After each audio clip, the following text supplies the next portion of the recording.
So, first of all, thank you so much for being in our Research Academia platform today.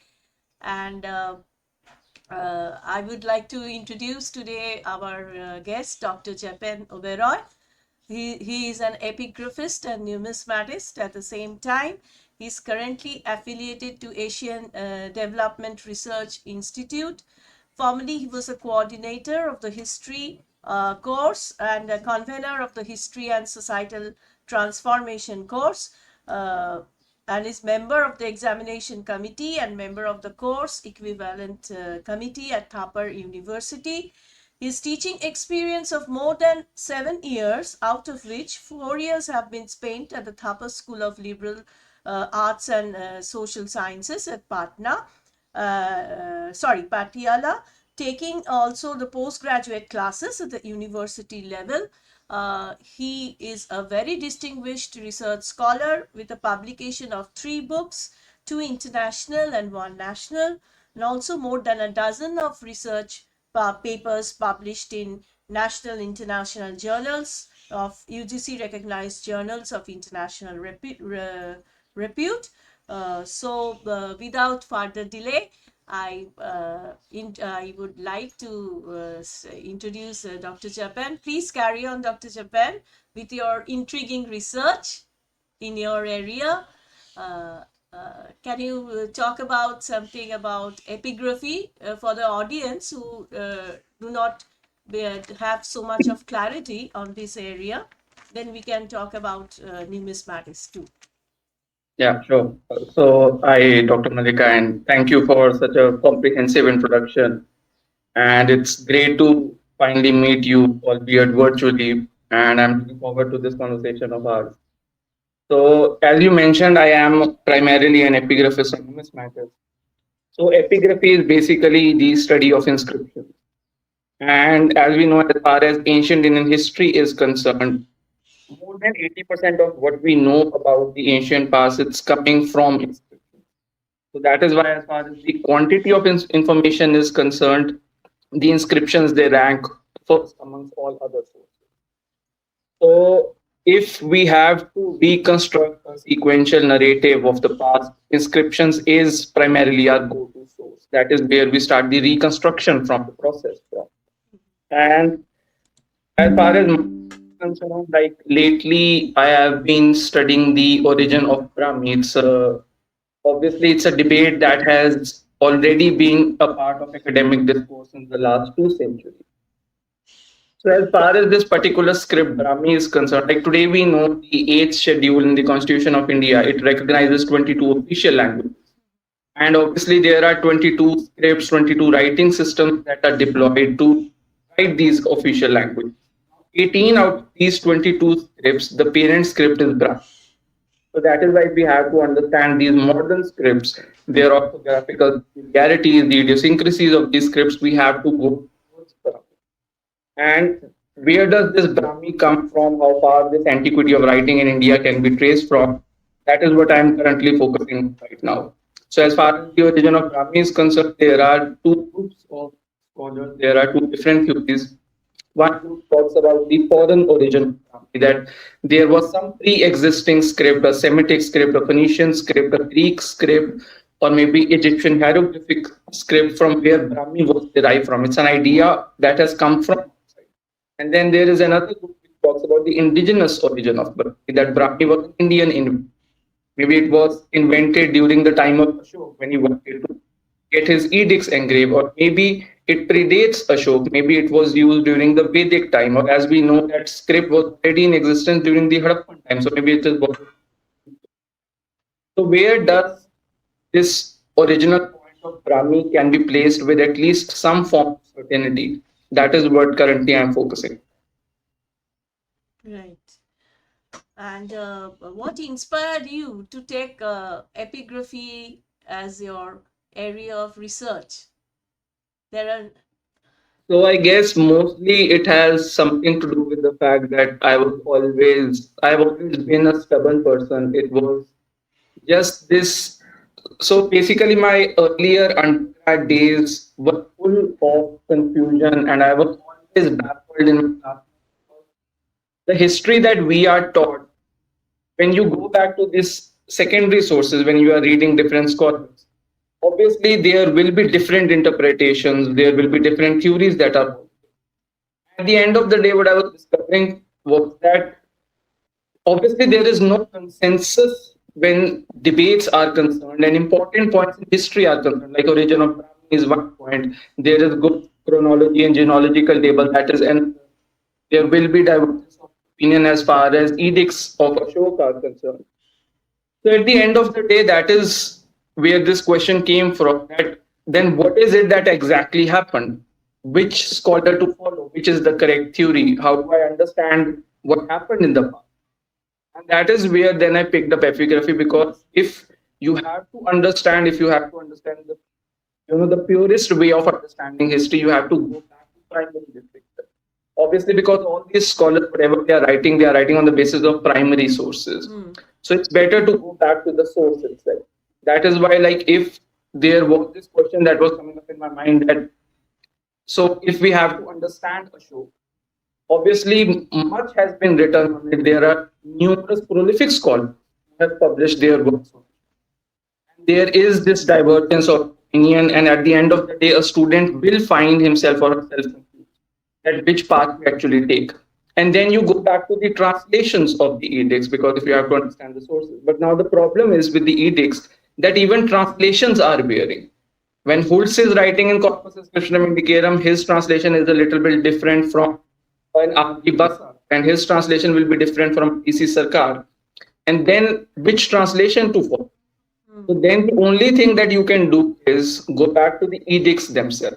And that is where you have to now understand Brahmi, because that is the script that Ashok is using. And then you have to understand the language that he is using. It's a mixture of Prakrit and Pali, which we call Magadhi dialect. So that is why once you have at least to some extent mastered the script, you have understood the nuances of the language, then you read the edicts yourself. And it's always better to form your own interpretation. And that is where I started this study of epigraphy. Basically, because just to understand that actually what is it that has actually happened, what was Ashok thinking, like, and that is why, like, my study of epigraphy, I would say, primarily started because out of all the emperors or out of all historical figures, I think Ashok, without doubt, one of the most popular historical figures in Indian history, if not world history. But he is also a very intriguing figure in history, because you have this emperor who, in some sense, enjoys absolute power. There is no feudal system, there is nothing that is cutting down his power. And you have the Mauryan Empire, the territorial extent, it's more than the territorial extent of modern India. It encompasses most of India, apart from Tamil Nadu and Kerala. It includes Bangladesh, Nepal, Pakistan, most of Afghanistan.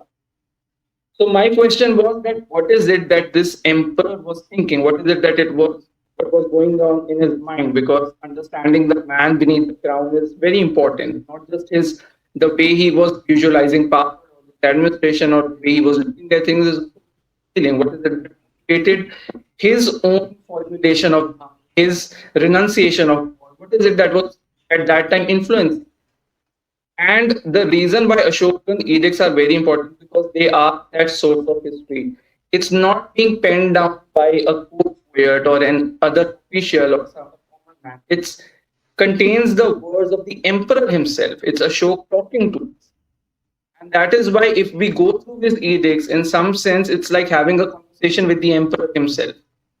And that is why, just to understand what Ashok was thinking, what his motivation was, just to understand that particular part of history, that is what basically just started me on this path. And then obviously one thing led to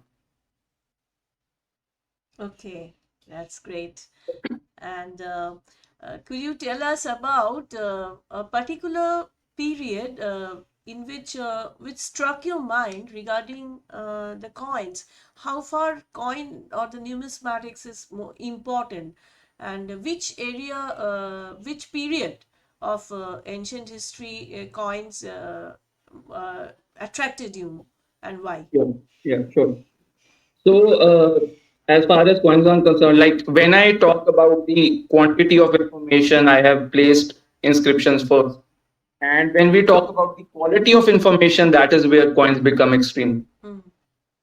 And that is why, like, because obviously to a lay person, you have the small metallic piece, how information can this actually carry? But obviously to a numismatist, that small metallic piece, it contains the mine of, because it will carry, if like let us take the example of coins. Obviously just by looking at the meteorological analysis of coins, we can understand the economic setup, the gold content, if it, whether it was 78% or 98%, we can understand just on the basis of purity of gold, economy was basically shaping at that. And then it contains legends, so we understand how they were formulating this, using this classical Sanskrit to formulate this flowery legends. What is it that the emperors, the people in power, were trying to convey to the common? We have their legends, and then there are the motives themselves. Like if we take, let us say, the coin of Edifices, he's calling himself Maheshwar, a devout worshipper of Shiv. And then you have the motive where you have standing with Nandi and he holds trident in his hand. So you know that this Vim Edifices, Kushan, the outcome, how they have taken up this Indian faith. So you understand the social religious aspect from that. So that is why this small piece, it contains information about facets of history. Yes, there is political history, that aspect that we can understand. But then there is also the art and aesthetic perspective. Like just if I give the example, there is a Kartike type coin of Kumar.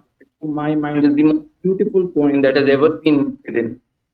And you just look at the technological advancement, the art and aesthetic appeal that the Guptas have been able to master during that. That is why we talk about Guptas, that yes, it was a golden age. Yes, there was this these developments that are taking place, whether art, sculptural art is concerned, whether we have architecture, temple architecture is concerned.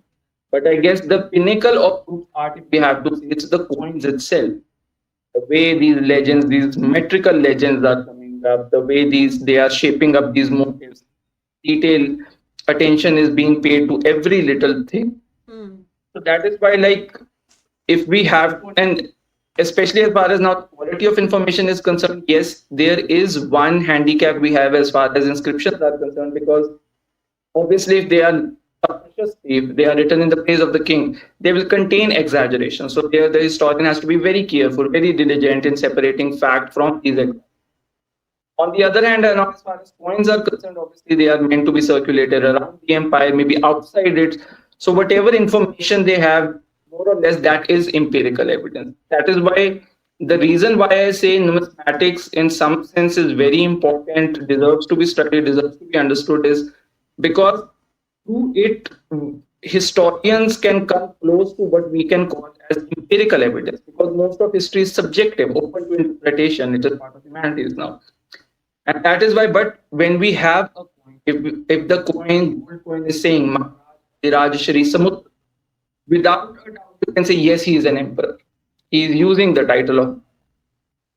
So that is why that one fact now, because this coin is undeniable. There is nothing that can question. So that is why numismatics, from that perspective, becomes very important.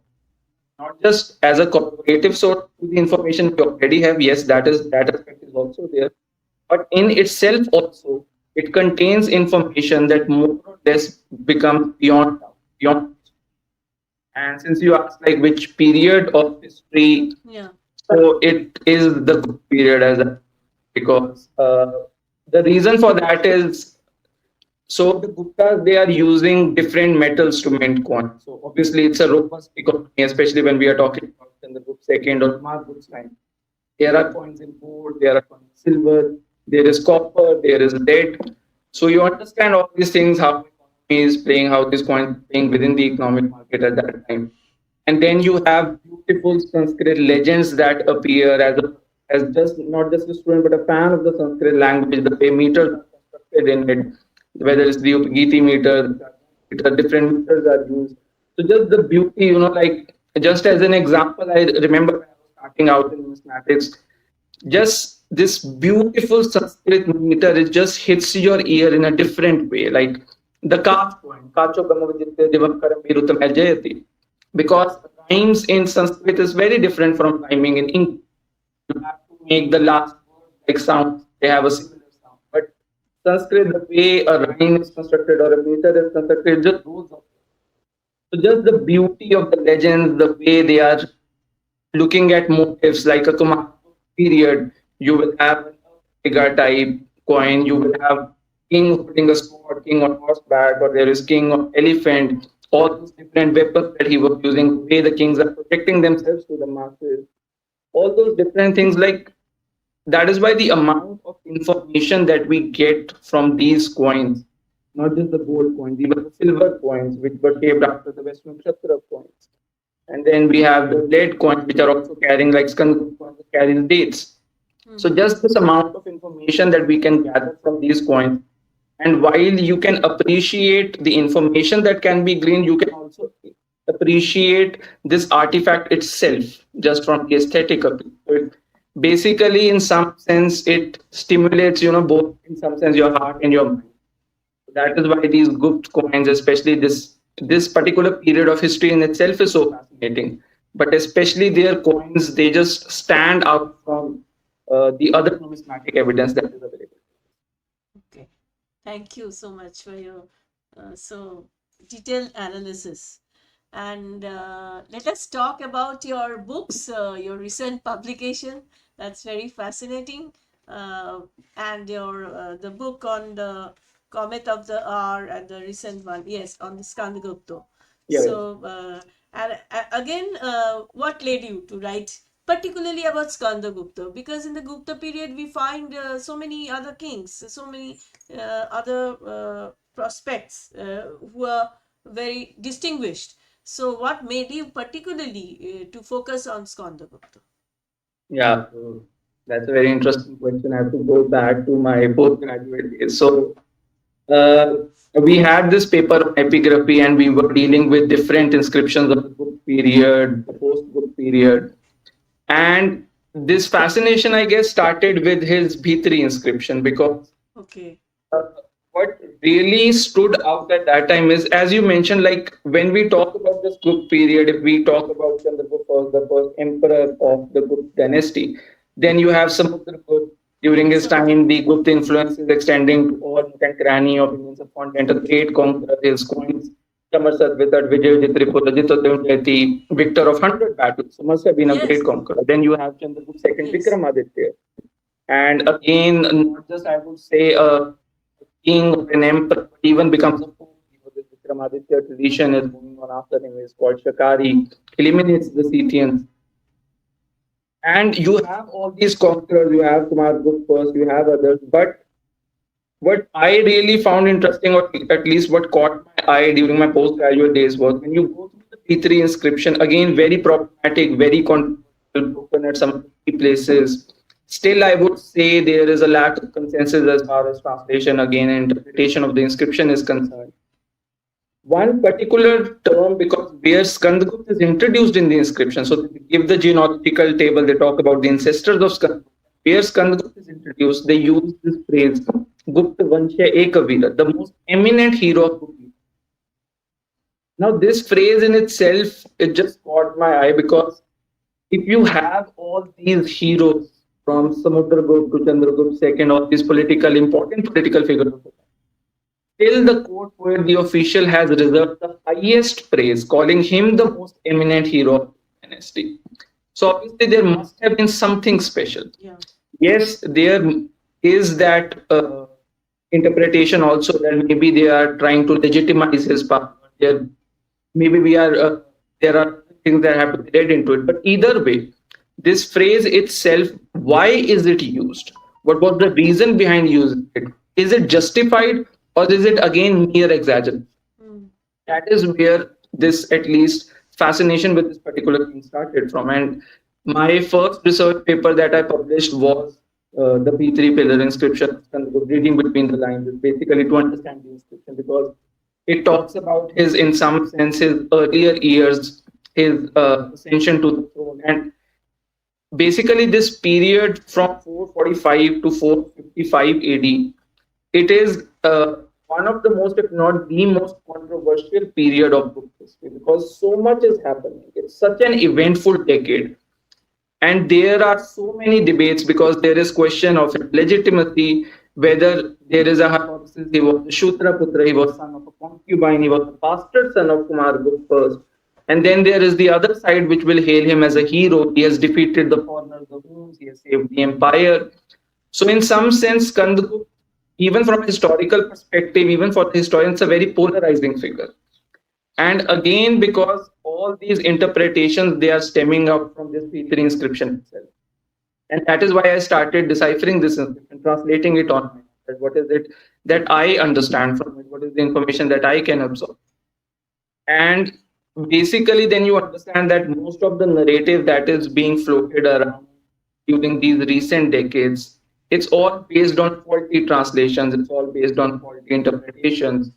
And if you really translate the inscription properly, that is what my motive behind writing this book was, that we need to understand this important period in some sense when the empire goes through a different type of a transition. The Guptas are on a back foot. They are facing extinction, they are facing invasions.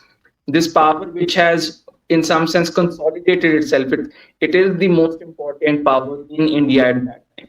But now they are on their back. And during this time, how does the empire behave? What is it that is going on? How does Skandgupta emerge as the savior of the dynasty? Why he is hailed? And how after him then again transitionary periods are? Because if it wasn't for this one emperor, the Guptas would have faded around 5 AD. But the reason why the empire continues for another century is because there was this one. And that is why I wanted to understand this. And in some sense, because I have always been fascinated with Gupta history. This is that one period that I've always tried to understand. And this was just my attempt. At that time, I was also writing my PhD thesis on the time, penning down this book on the other side. So it was just in some sense, I wanted to see that if I can just pick up this one particular topic, this one debate, and if I can make sense of it, in some sense that I've started on the right path, because ultimately I want to understand the whole period itself. I want to understand different facets of this period itself. And that is why, like, in some sense, this work sort of, at least in its essence, forms like a prelude to what my next work is coming from, because the next book that will be out, it's Red Penciling Gupta History. Okay. And so that doesn't contain, like, this contains that one major debate on the succession after, but this contains 17 different debates that I have accumulated. So during a period of 8 years of teaching and this 10 years, nearly a decade of research, there are different debates that I have at least collected. So whether it is the debate on the original, what was the Varna of the Guptas, who was the Chandra of the Mehrauli pillar inscription, what are the reasons that led to the decline or downfall of the empire. So all these debates, which have basically attracted the attention of scholars, the doyens of the field, since the last century, I have accumulated all those debates, and in some sense, this all this non-factual erraticism that has been peddled, during the last 2 or 3 decades. Because I would like to mention this, like, when we talk about Gupta history, yes, in some sense, it is the most discussed period of it, and you have some of the doyens of the field, the Right. biggest names who have written. Mhm. So that is why, whether it was Hemchandra Ray Chaudhary, who mentions in political history of ancient India, you have an S.R. Goyal, you have a B.P. Sinha writing on, and you see at that time that in some sense still they are very close to the truth. The narrative that those scholars are writing, even though there is divergence of opinion, but in some sense that's factual information. But lately, in the last 2 or 3 decades, these recent researches that are coming to light, now the narrative is moving in a different direction. It's moving away from the, and that is why, like, you have now lately information that is coming up. The papers that are coming up, they are based on tool coins, fake coins, and then you have again mistranslation being peddled down, certain narrative being floated around, and that is why this, at least I thought that in some sense now it becomes justified in some sense to write on the imperial Guptas, because if the in the direction in which now narrative is flowing, it's not only deviating from the path that these doyens were taking, now it's also moving away from what actually happened in the past. And very soon, most of this information or the correct theories that maybe the truth that BP Sinha brought to light or that Ray Chaudhary brought, most of it with time will be lost in the annals of time, because I can see this with this younger generation, with this current lot. They are not reading the pioneers. They are not going back to these works, which cemented Gupta history, which gave you the narrative. In some sense, these works which deserve. And now that is why there needs to be, in some sense, a course correction. We need to correct all this factual information. We need to find out that what actually is it that happened. And that is where this red penciling group history comes, at least, and where I have picked up all these debates, and through these debates, basically, I am formulating a sequential narrative, try to string together the entire group period. Great. And yeah, so I guess in early 2025, this should be out. Okay, very nice. Congratulations, heartiest congratulations Thank you. for that. And could you just show us the book on Skandagupta, the video which you had created? It was very fascinating, which will help, which will attract the audience also. They will have a special. So I guess this is the book. Yeah. Yes, the saga of Skandagupta. Yes, yes. So you want me to play the video as well? Yeah. Yes, definitely. Okay. Yeah. Just give me a second, okay? Yes.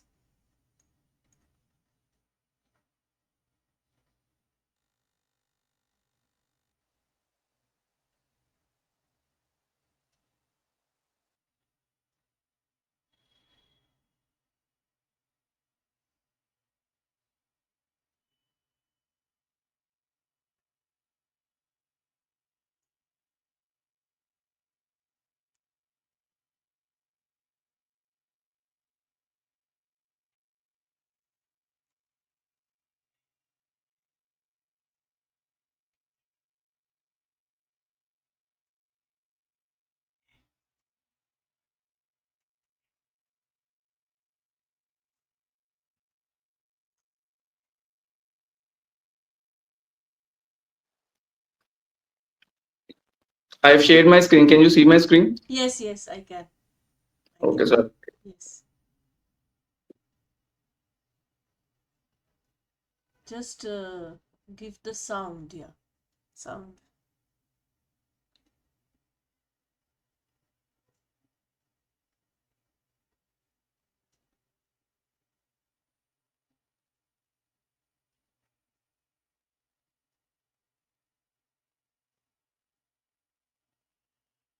Okay, the sound will come.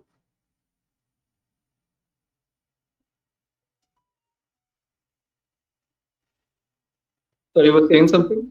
Yes, the sound is not coming actually from the video. The sound. Oh, sound's not coming. Yeah. So you want me to play it again? Yes, you can.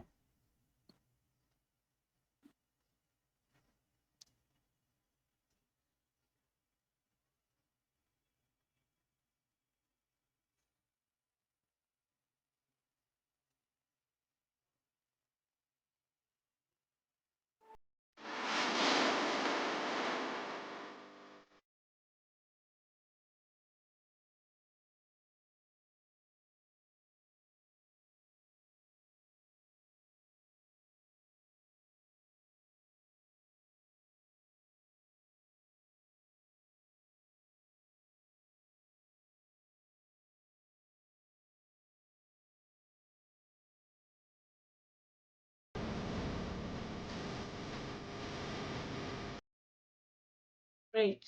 Thank you so much. This is really very interesting, and I think more and more research scholars will be attracted to take this area of research. I know of many young students who are doing research, and one of my student who is in the 5th semester right now, he is very much fascinated with archaeology. So people of young generation will definitely come up with more and more research.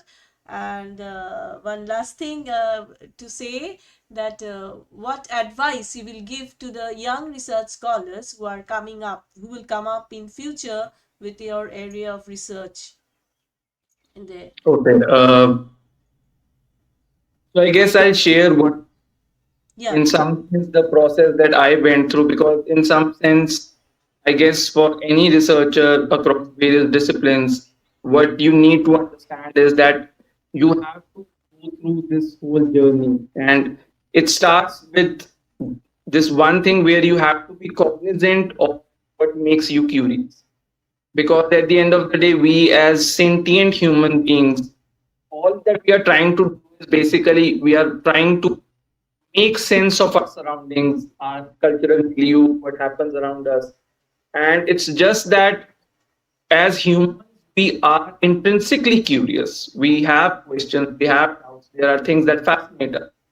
And it's just that from person to person, these curiosities and these questions might change. There will be someone, who's interested how does a car function, and then you take up automobile engineering.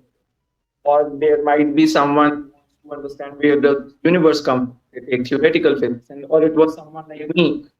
My questions were always like whenever I used to look at coins, where did coins come from? When did currency start? What was the need behind it?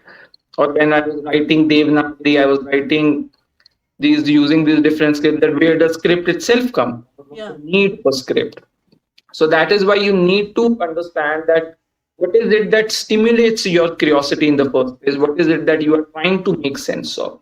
And that is where you will understand that, okay, this is the original research idea that.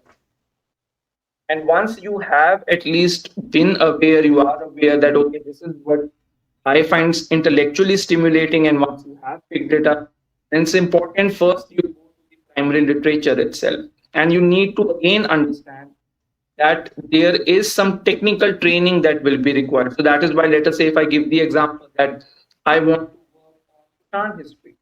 So again, go back to the sources, and there you will find that you need to understand, you need to learn the Greek script, you need to learn Kharoshthi script, you need to learn Shantra, you need to understand the languages, you need to understand Prakrit Sanskrit. So go through that technical training. Don't skip yeah, it, because you have to understand primary sources. And once you know that, okay, I am aware what is the information that is available, then you go to the second.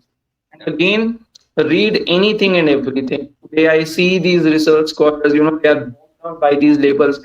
He is a he's a this, I want to read this, I want to read that book.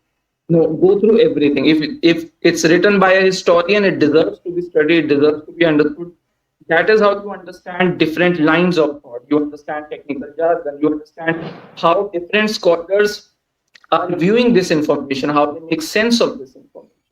And that is where, in some, that is why I say that's the biggest school that you can have. You go through this secondary literature, you go through these historians that today are not even alive, but in some sense you learn through them. You understand what is it, how is it that they were viewing this information, how is it that they were viewing history itself. And once you have that, you understand the primary literature, you understand the secondary literature. If you think that yes, this information deserves to be told to public, to deserves to be part of academia, then right, don't be motivated by this. In some sense, I would call it pathetic need of just publishing, just minting up stuff. I want a job, I want a promotion. mm-hmm. So much is being floated around. you know Eventually you will get there, you will get a job if you are a good researcher, you will get Yes, your promotions. Maybe if not 5 years, after 10 years, you will get the recognition that you want, but that is not what should be the driving factor of your research. It should always be that research question. It should always be, there needs to be a sense of honesty, a sense of integrity, that all right, this question, I find this question very interesting, there is someone who can tomorrow come up with the same question. Let me satisfy his curiosity, let me satisfy at least anyone else who will maybe one day be pestered by this same question. And that is the reason why you make that contribution, that all right, I am contributing, I'm adding something to the academic. So that is why in this whole journey, it is taxing, it is very tedious. Research is not simple. It is pious, it is sanctified, but yes, it is very humbling.